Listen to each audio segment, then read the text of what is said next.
నమస్తే Amigos. Just ఇప్పుడే bromance movie చూసాను. మూవీ ఎలా ఉందిరా అంటే ఇట్స్ జస్ట్ టైం బాగా ఉన్నప్పుడు టైంని వేస్ట్ చేసే మూవీ. మరి అలాంటి మూవీకి రివ్యూ ఎందుకురా అంటే చెప్తా. Let's dive into the Bromance review. It's a Malayalam Telugu dubbed movie directed by Arun D. ఈ రోజే అంటే మే 1 సోనీ లివ్ ఓటీటీలో రిలీజ్ అయింది. ఈ మూవీలో మెయిన్ లీడ్స్ అందరూ max Malayalam movies Premalu and రోమాంచంలో ఫేమ్ ఉన్న వాళ్ళే. సింపుల్ గా ప్లాట్ తేల్చేస్తా. ఒక అన్న తమ్ముడు చింటో బింటో.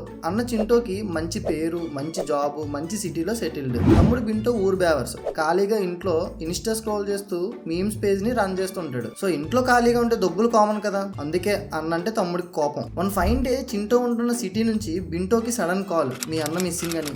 సో బింటో చింటో ఉన్న సిటీకి వెళ్తాడు. ఇంకా అన్న మిస్ అవడంతో తమ్ముడికి ప్రేమ పుట్టుకొచ్చేస్తుంది. సో ఆబ్వియస్లీ వెతకడం మొదలెడతాడు.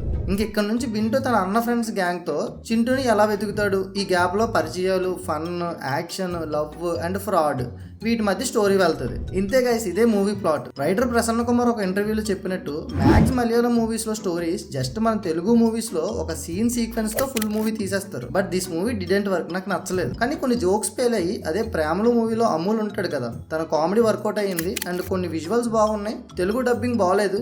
మలయాళంలో చూద్దామంటే సబ్ టైటిల్స్ లేవు. That's it guys. ఇంతే, చెప్పడానికి ఏం లేదు. It's my opinion on this movie. But movie మీద ఒపీనియన్ అనేది మనం చూసే థియేటర్ మూడ్, అట్మాస్ఫియర్ అండ్ మన పక్కన కూర్చున్న వాటి బట్టి కూడా చేంజ్ అవుతుంది. So please take my reviews as a opinion. Thank you for watching guys. Please like the video. ఇంకా జెన్యూన్ రివ్యూస్ కోసం ఛానల్ ని సబ్స్క్రైబ్ చేయండి. Take care guys.